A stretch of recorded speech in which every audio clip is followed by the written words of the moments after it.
Tu es le fidèle compagnon qui nous rassure dans le parcours, et c'est l'éclat de ta beauté qui éclaire le chemin de ma vie. Et comme une brebis fragile, je trouve ma force dans la chaleur de tes bras de bon berger. Alléluia. Tu es pour nous un bon berger. En toi nous pouvons toujours espérer.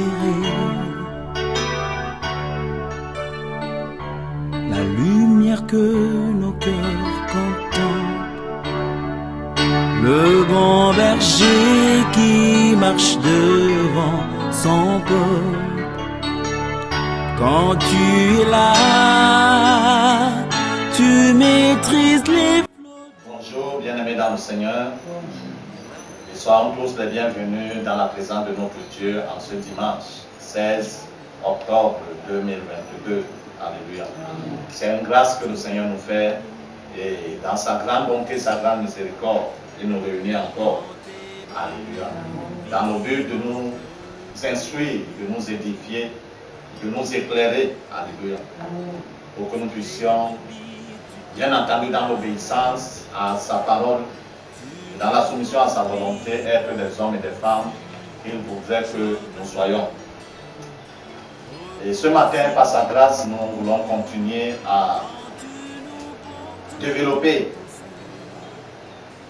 ce thème dont nous avons introduit dimanche passé. Nous parlons depuis lors des principes de la prospérité selon Dieu. Alléluia. Dieu voudrait que nous soyons prospères à tous égards. Alléluia. Et nous avons vu brosser ce que c'est que la prospérité, c'est-à-dire selon le dictionnaire français, il nous a été dit que la prospérité peut être considérée ou définie comme une réussite, un succès, un essor, une situation favorable, un état de bien-être, d'abondance, de bonheur. Alléluia. Que ce soit par rapport à une personne ou un individu, une côté ou un pays. Et revenant dans la parole de Dieu, nous avons vu que la prospérité, bien que souhaitée et voulue par Dieu pour son peuple, est tout d'abord spirituelle. Alléluia. Dieu est spirituel, n'est-ce pas? Oui. Quand il parle d'abord sur les termes spirituels, parce qu'il est esprit. Et quand il s'adresse à l'être humain, qui est aussi esprit. Donc la prospérité dans la vie de l'être humain ne saurait commencer autre part que dans l'esprit. Plus son esprit est prospère, plus les autres aspects de sa vie tirent leur prospérité de la prospérité de son esprit. Quand l'apôtre Jean écrivait à l'ancien, je crois Gaius, pour lui dire qu'il souhaitait qu'il prospère à tous égards et qu'il soit en bonne santé comme prospère l'état de son âme. L'âme peut-il être prospère si l'esprit est malade? Jamais, ça ne peut jamais arriver. Si l'esprit d'un homme est malade, son âme ne peut pas prospérer. Son âme va aussi développer la maladie. Et bien entendu, le corps a indescriptible. Alléluia. Parce que le corps n'est que le véhicule de ce qu'est l'homme. Ou le canal d'expression de l'homme. Alléluia. Et l'homme, c'est l'esprit. Amen. Et nous avons vu donc que Dieu, pour cette prospérité, a établi des principes que chaque être humain qui veut être prospère selon lui devrait suivre et prospère selon lui. Ça veut dire qu'on peut aussi être prospère sans avoir suivi ces principes. Et bien entendu, Dieu ne se reconnaîtra pas dans cette prospérité, même si on la lui attribue. Amen. Dieu n'est pas un homme. C'est-à-dire que, en fait, comment dire, qui accepte de récolter là où il n'a pas semé. Dieu n'est pas un homme. Les hommes peuvent faire le faire, mais Dieu risque. Alléluia. L'équité, c'est lui. Ça veut dire qu'il ne va jamais prendre quelque part là où il n'a jamais semé. Ça veut dire que si quelqu'un prospère quelque part, même si Dieu devant tout le peuple, tout le monde entier, que c'est Dieu qui m'a rendu prospère, et que Dieu entre dans la source de sa prospérité, il ne revoit pas les principes que lui, il a établis. Dieu va esquiver là. Il va faire comme ça. Alors, passe avec ta prospérité. Ce partage, nous le développerons au travers de la vie de Joseph, dont nous voulons lire des extraits pour voir comment Dieu voudrait, ou les modalités, ou les critères que Dieu a établis pour la prospérité. S'il a pu faire cela avec Joseph, il le fera avec chaque être humain qui s'attache à. Nous allons lire dans le livre de la Genèse au chapitre 37, verset, d'abord au verset 11.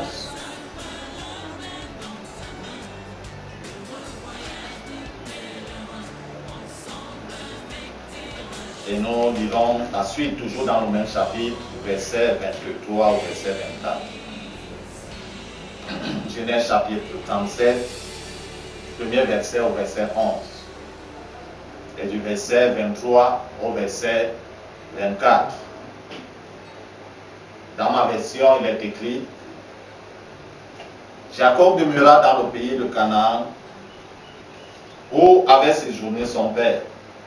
Voici la postérité de Jacob. Joseph, âgé de 17 ans, faisait père de troupeau avec ses frères. Cet enfant était auprès des fils de Bilha et des fils de Zilpa, femme de son père, et Joseph rapportait à son père leurs mauvais propos. Verset 3. Israël aimait Joseph plus que tous ses fils, ses autres fils, parce qu'il l'avait eu dans sa vieillesse. Il lui fit une tunique de plusieurs couleurs. Ses frères virent que leur père l'aimait plus que tous, et ils le prirent en haine. Ils ne pouvaient lui parler avec amitié. Joseph eut un songe, et il le raconta à ses frères, qui le raillaient encore davantage. Il leur dit: écoutez donc ce songe que j'ai eu. Nous étions alliés des gerbes au milieu des champs, et voici ma gerbe se leva et se tint debout. Et vos gerbes l'entouraient et se prosternaient devant elle. Ses frères lui disent: est-ce que tu régneras sur nous? Est-ce que tu nous gouverneras? Et ils le raillèrent encore davantage à cause de ses songes et à cause de ses paroles. Verset 9. Il eut encore un autre songe, et il le raconta à ses frères. Il dit: il eut encore un songe, et voici, le soleil, la lune et 11 étoiles se prosternèrent devant moi. Il le raconta à son père et à ses frères.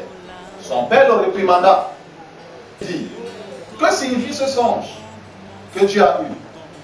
Faut-il que nous venions, moi, ta mère et frères, nous prosterner en terre devant toi?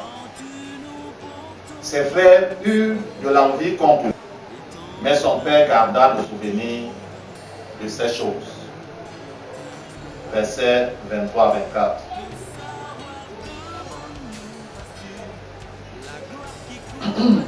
Lorsque Joseph fut près de ses frères, ils le dépouillèrent de sa tunique, de la tunique de plusieurs couleurs qu'il avait sur lui. Ils le prirent et le jetèrent dans la citerne. Cette citerne était vide. Il n'y avait point d'eau.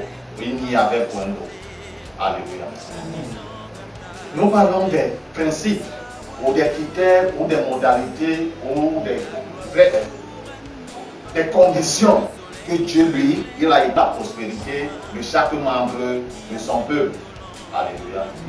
C'est la volonté de Dieu que nous sommes prospères. Et nous avons dit dernièrement que lorsqu'on parle de prospérité, aux oreilles des êtres humains, on voit l'argent, on voit les biens matériels. Et c'est des choses quoi, dérisoires, éphémères. Même la plus basse prospérité. Combien avaient des voitures hier et n'en ont plus aujourd'hui? Combien avaient d'argent, des milliards dans des comptes bancaires et aujourd'hui ils n'en ont plus? Alléluia. Combien de bonne santé, bouillonnant de santé, et à cause d'une épidémie ou d'une maladie quelconque, ils ne sont plus à mort, ça d'autres même sont morts sous les coups de cette épidémie ou maladie. Alléluia. Mais nous avons vu également que si et seulement si nous sommes spirituellement prospères, cette prospérité spirituelle nous conditionnera dans la prospérité dans tous les autres aspects. Même si la bien, puisque ce n'est pas l'esprit qui sera malade, et que c'est le corps qui sera malade, la prospérité dans l'esprit combattra cette maladie, puisque c'est, comment dire cela, un corps étranger que Dieu n'a pas. Alléluia. Mais si nous ne sommes pas prospères, spirituellement tout d'abord, et que nous sommes prospères dans les autres domaines, ce sera comme la charrue avant le bœuf, ou le wagon avant la locomotive. Qui va pousser qui ou qui va tirer qui? Alléluia. Les wagons ont la cabine où le conducteur se place. Attends, il va mettre les cordes sur ses épaules pour tirer. Ou comment? Amen.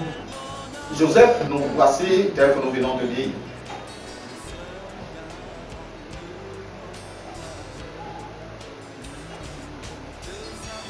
On nous parle de Jacob ou d'Israël qui s'est établi dans le pays, là où son père, de sa prospérité, il avait en ce moment-là 11 fils, et Joseph était le plus jeune parmi ses fils. Alléluia. La Bible nous dit que Jacob ou Israël l'aimait plus que les autres fils, parce qu'il l'avait vu dans la vieillesse. Lui-même ne savait pas que Benjamin devait venir. Je ne sais pas si Joseph était encore là, à ses côtés, et Benjamin venait. Comment Joseph devait se sentir? Parce que certainement on aurait pris la tunique de plusieurs couleurs sur Joseph et sur Benjamin, puisque c'est lui réellement le dernier nom. Benjamin veut dire dernier. Alléluia. Donc c'est lui le véritable dernier. Joseph devait en fait commencer la guerre. Comme ses frères ont commencé la guerre contre lui. Alléluia. Mais Dieu, dans sa grande bonté, qu'il voyait que Joseph, bien qu'étant le plus jeune, était déjà prince. Amen. Parce que selon la culture hébraïque, la tenue de plusieurs couleurs, on ne la portait pas n'importe qui. Ce n'était que des princes, en fait les descendants légitimes du roi. Et en ce temps-là, Israël était roi. Alléluia. Même s'il n'avait pas un certain trône quelque part, il était le chef de... Et le chef c'est qui? Ce n'est pas le roi. Il était le roi de sa famille. Et il était l'héritier des promesses de Dieu pour la rédemption de l'humanité toute entière, partant de lui-même. Et son fils, c'est vrai, comme d'une part il servait, mais il ne servait pas comme, ou alors comme il fallait servir, ou alors comme le serviteur, en tant que chef. La Bible nous dit qu'il partait faire le troupeau avec ses grands frères, n'est-ce pas? Et qu'est-ce qu'il faisait? Nous sommes ensemble, nous avons suivi la lecture ensemble. Il était là-bas avec son carnet, son livre, pour faire quoi? Pour faire le rapport. Son père ne demandait pas à l'aimer. Ruben était l'aîné, ne demandait pas comment la journée s'est passée, où est-ce que vous avez mené le troupeau, où est-ce que vous ne l'avez pas mené, qu'est-ce qui s'est passé. C'est à Joseph que le père demandait. Donc il partait là, il prenait les notes. Tout ce que ses grands frères faisaient, il notait, il partait donner le rapport. Qui donne le rapport dans une entreprise? Non, le chef. Lors du bilan de fin d'année, est-ce qu'on demande aux vigiles de venir donner le rapport? C'est au chef d'entreprise, au chef de service qu'on demande que, selon les prévisions qu'on a faites en fin d'année dernière, qu'on a eu de manière concrète en cette fin d'année, n'est-ce pas?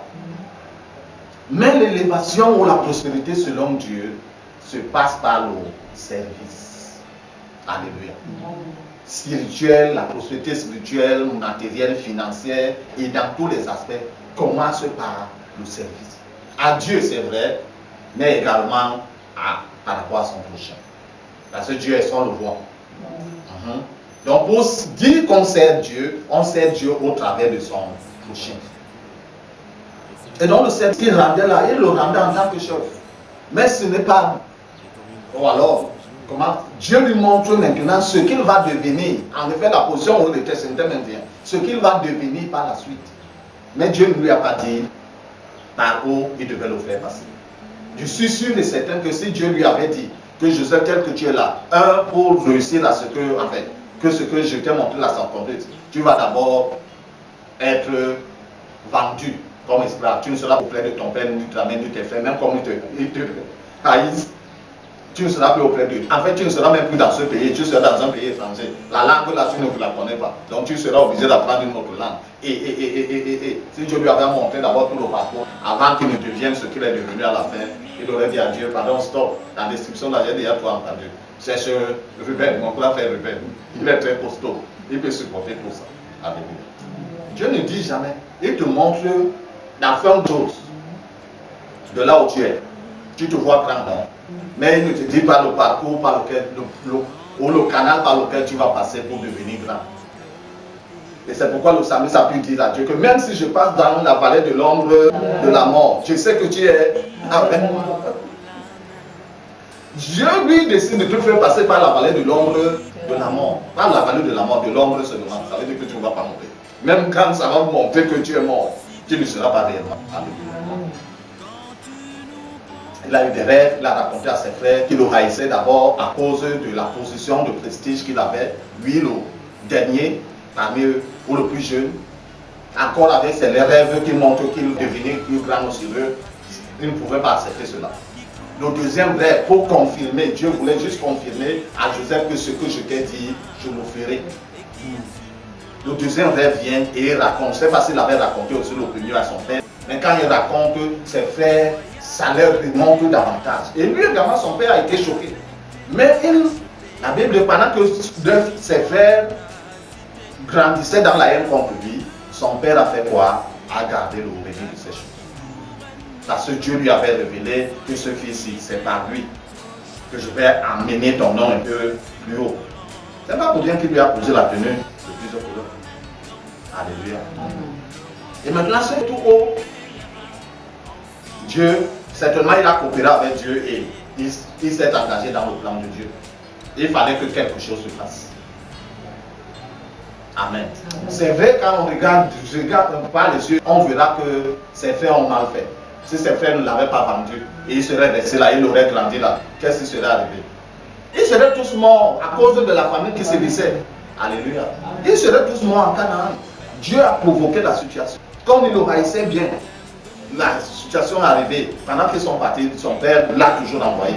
C'est pas les autres fois où ils partaient ensemble, où son père l'envoyait toujours en dernière position pour aller prendre le rapport. Il est venu lui dire, bref, il est parti et ils avaient, déjà quand ils l'ont vu de loin, ils ont déjà tissé le plan.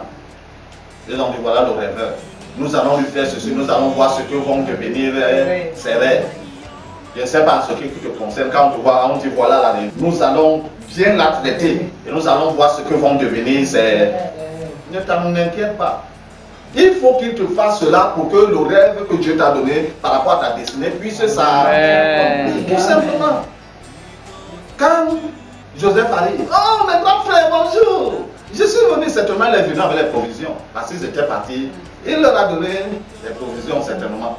Pendant qu'il leur donnait la provision, il disait seulement dépose seulement. Mais tu vas voir. Quand il a fini, il l'aura frappé. Il pensait que c'était les jeux. Certainement, il jouait avec lui comme ça. Il s'enlève sa tunique de plusieurs couleurs, de prince. Il dit, maintenant, pourquoi vous m'enlevez ma tunique? Pourquoi? C'est quoi mes grands frères? Ils enlèvent. Sur leur face, ils comprennent que mes frères, ce n'est plus les amusements. Comme à l'autre, souvent, je vois certains enfants qui jouent la lutte. Quand on joue, on espère de points forts. Mais ils disent qu'ils sont en train de jouer, ils donnent à son frère. Coup, tu entends comment le coup de poing. Je leur ai compris que c'est un peu sérieux. Quand ils lui enlèvent cette tunique, ils font quoi? Ils le jettent dans le puits. Dans le puits, la citerne, bon, c'était leur expression, mais c'était dans un puits de sol. Heureusement pour lui, il n'y avait pas d'eau dedans. Le puits là était sec. Où il y avait l'eau à carré, où là, il n'était pas encore arrivé à la profondeur requise après ces gens-là pour que l'eau puisse jaillir du sol. Alléluia. Donc, Jean le prospère, de la position élevée où tu es, tu penses être là, il va faire comment? Pour Dieu, pour que tu arrives en haut, il te fait comment? Descendre. Alléluia. Amen. Il te fait descendre. Si c'est seulement réellement Dieu qui, lui, il te fait descendre. Il te dépouille de toi-même. Parce que si Joseph était arrivé en Égypte avec cette grandeur qu'il avait déjà dans sa famille, il était ses frères. Alléluia.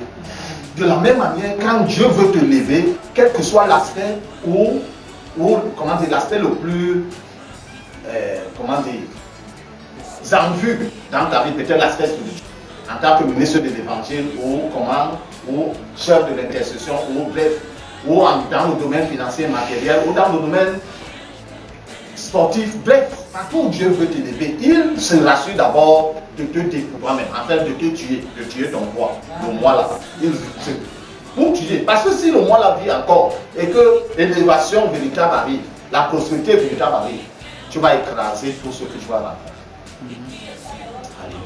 Donc le premier point dans la prospérité là, c'est quoi? L'abaissement.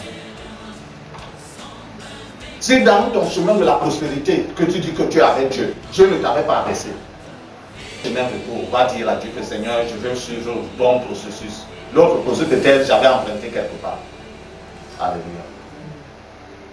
Abraham lui a fait la même chose. Amen. Avant qu'Abraham n'arrive, il dit qu'il était fort riche. En or, en argent, en serviteur, en servant, en charbon, en bœuf, en âne et en ceci. Il l'a dépouillé. Il a fait quoi? Dit quoi, Abraham? Sors de ta famille, non? De ta patrie, non? Loin de ton village, non? Et pas là où je te montrerai, n'a pas dit là, pas là où je monte, je te montre. Ce n'était pas comme aujourd'hui. Si on te dit quitte ici, va dans une ville quelconque, tu vas taper ton GPS sur ton portable Android, non? Google Maps, non? Que le pays où la ville là se trouve dans tel pays, c'est à 1500 km de chez toi. Tu sauras déjà, mais Abraham ne savait pas là où il partait, mais il partait seulement. Alléluia. Tout le parcours, Dieu ne lui avait pas dit ce qu'il devait. Puisque quand même il a un fils, ce n'était pas encore suffisant pour Dieu. Dieu lui dit donne-moi le fils là. Avant il lui disait donne-moi la brebis, donne-moi la chèvre, donne-moi le chevreau. Maintenant Dieu arrive, il devient quoi? Cannibale, non? Si c'était de nos jours, on devait dire qu'Abraham était quoi? Ritualiste. Il a fini de donner les chèvres et tout. Maintenant, il est au niveau des êtres humains. Et selon le cœur de la justice, Abraham a tué son fils. L'intention, tout simplement. Alléluia. Donc, parlant de Joseph, Dieu l'a baissé. De la position de ce qu'il pensait être. Il l'a baissé. Là, c'est un prince qui est dans la cité. Et lorsque nous poursuivons dans la lecture, ça n'avait pas suffi. Alléluia. Et dans la citerne, pendant que ses frères étaient en train de faire quoi? De manger les que Joseph leur avait apporté. Ils ont regardé au loin. Souvenons-nous qu'ils étaient dans un pays désertique. Ce n'est pas comme en Afrique centrale. Si tu es dans ton village, en dehors de la cour là, tu vois encore d'autres gens. N'est-ce pas, arbres qui te cachent? Quelquefois on traverse ici, il faut 3 km pour voir encore une autre maison. Eux ils étaient dans une zone désertique. Quand tu es ici, tu lèves le regard, tu vois même quelqu'un qui vient à 3 km. Donc ils ont lancé le regard là-bas, ils ont vu des gens qui sont en train de venir, il y avait des charbons. Que ces gens-ci, parce que ils étaient à Canaan, ils savaient que non. C'est le passage pour arriver en Égypte, même si eux ne connaissaient pas l'Égypte. C'est comme ça que ils ont attendu, les gens sont approchés. Ils sont partis, sortis, Joseph. Les yeux sont finis, même la colère de mes frères est finie. Quand il le sortait, son cœur était déjà en joie qu'on va encore me donner ma tunique de plusieurs couleurs. Il fallait que ça arrive. Alléluia. Si les frères n'avaient pas fait cela, Joseph ne serait pas devenu ce qu'il est. Et leur famille n'aurait pas été préservée. Mais ce n'est pas ça, ce qui te concerne dans ta famille. Quand on te piétine un peu, tu dis pourquoi on me piétine. Si Dieu ne permet pas qu'on te piétine, quelqu'un va oser te piétiner. Lui, il est en train de tuer le moi, l'orgueil là, le jeu là. Il veut tuer ça.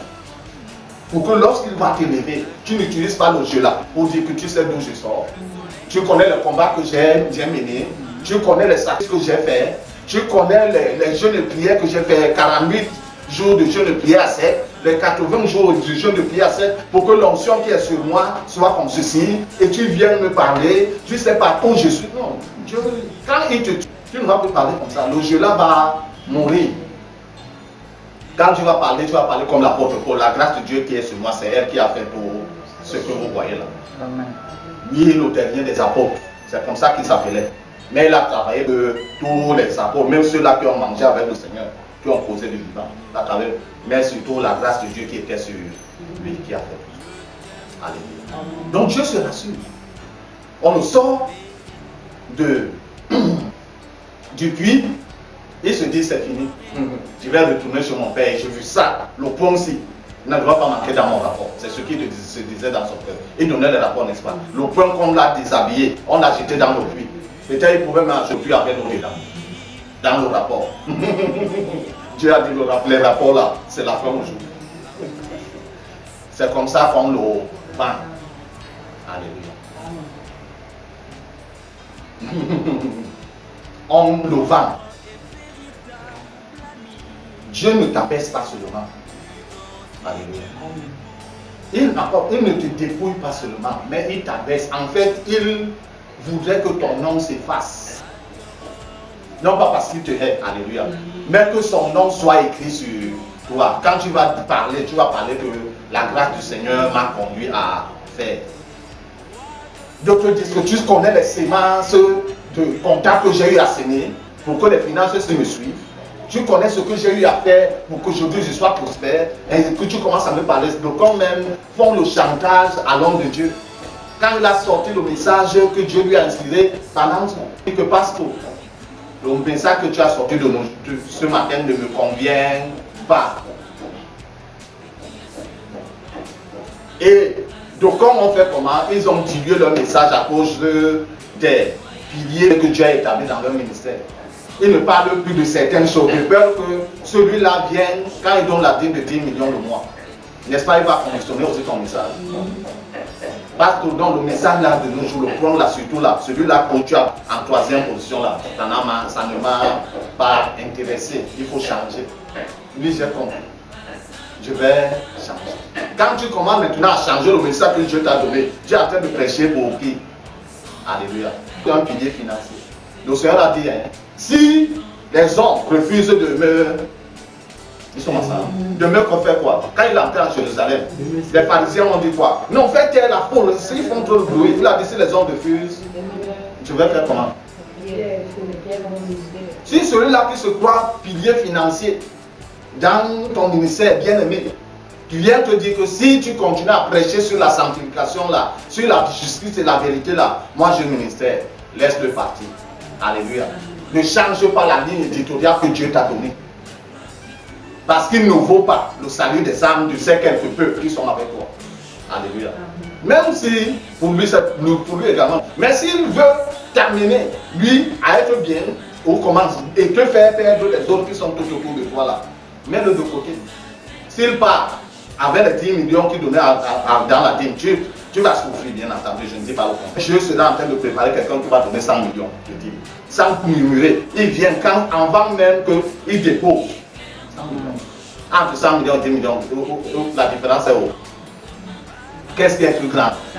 Alors, on l'a sorti. Depuis, on l'a fait comment? Vendu. Quand on vend quelqu'un, il devient quoi? Tout simplement. Prince, un prince devient quoi? Esclave. Alléluia. Il est devenu esclave. C'est ça le processus de Dieu. Mais le temps nous permettra, nous allons davantage nous étaler. Alléluia. Amen. Donc la prospérité, commençant par le spirituel, chemine. Si spirituellement Dieu ne t'a pas malaxé pour devenir la pâte, ou comment dire, comme le potier, quand il creuse le sol là-bas, n'est-ce pas, le sol est sec. Il faut qu'il mouille le sol et malaxe le sol pour que la terre là devienne la pâte à modeler. où il peut former n'importe quel vase qu'il veut. Et ce travail, Dieu le fait d'abord dans l'individu donné, qui a accepté. Parce que si Joseph n'avait pas accepté, Dieu aurait souffert un peu. Peut-être il aurait attendu la venue de Benjamin pour lui proposer que voici, pour la gloire de mon nom et le salut de ta, voici le deal. En effet, c'est un deal. Alléluia. Dieu te propose, si tu ne veux pas, il te met à côté, il prend quelqu'un d'autre. Même quand il te donne le cœur, arrivé quelque part, tu te penses que tes épaules montent au-dessus de ta tête. Dieu te met à côté sans t'avertir. Quand il venait t'appeler, il avait averti quelqu'un. Ou il t'avait averti. Quand il veut te mettre également à côté à cause de l'orgueil, l'arrogance, il te met à côté, il cherche quelqu'un d'autre, le potier, non. Il dit que quand il veut former, le potier veut donner la forme ici. Le pôle ou l'argile n'accepte pas prendre la forme, il fait comment? Il casse. Et il reprend une autre. Il reprend la même pâte à modeler pour faire un autre pour son désir. Nous avons été créés pour le bon plaisir de Dieu. Amen. Pas pour notre bon plaisir. Donc quand il veut t'amener dans ce processus, tu acceptes, c'est bon, tu n'acceptes pas, il te met au côté, il cherche quelqu'un d'autre. Alléluia. Que le Seigneur bénisse sa sainte parole, surtout et surtout bien aimé, que nous puissions précieusement la garder afin de la mettre en pratique. C'est ça l'essentiel. Amen. Dieu de bonté et de grâce, Père de fidélité, merci pour ce matin. Merci pour ta parole que tu nous adresses en un temps comme celui-ci, pour davantage nous édifier, pour davantage, ô Père éternel, notre Dieu, nous éclairer, nous instruire, afin que nous puissions, Seigneur, ô Père éternel, notre Dieu, te suivre en des hommes, ô Père éternel, des Seigneur, notre Dieu, conscients de l'engagement ou de l'enjeu qu'il y a dans notre marche avec toi. Merci Seigneur notre Dieu, notre roi, parce que c'est toi qui nous donnes, ô Père éternel, un cœur et des oreilles, afin qu'entendant ta parole, nous la comprenions telle que tu voudrais et que nous puissions la garder dans nos cœurs et surtout la mettre en pratique. Merci pour cette grâce que tu nous accordes ce matin. Et je prie également pour celui-là, ô celle-là, ô Dieu, peu importe son âge, c'est Père éternel, le sexe masculin ou féminin que tu, ô Père, qui a prévu dans ton agenda de rencontrer cette vidéo, donne à cette personne de s'y disposer. Et en s'y disposant, loi éternelle, visite également sa vie, Seigneur. L'amenant à comprendre ta parole telle que tu voudrais, d'entendre ta parole de la mienne, ô Père éternel, et œuvre dans sa vie selon tes plans parfaits. Des desseins éternels, notre Dieu. Tu connais tous les chantiers que ton adversaire, ô Père, a engagés dans la vie d'une telle personne. Visite la personne jusqu'à la profondeur. Et démolir les chantiers que l'adversaire a montés, Seigneur. Les, ô Père éternel, Dieu, rasé de sa vie, afin d'engager, Seigneur, notre Dieu, le travail que toi, tu as conçu pour la personne, avant même la fondation du monde. Merci Père éternel, notre Dieu, parce que toi, tu agis toujours selon tes perfections divines. Que la gloire, l'honneur, la toute-puissance te reviennent, au nom de Jésus-Christ de Nazareth. Amen. Tu es pour nous le bon berger, le thème de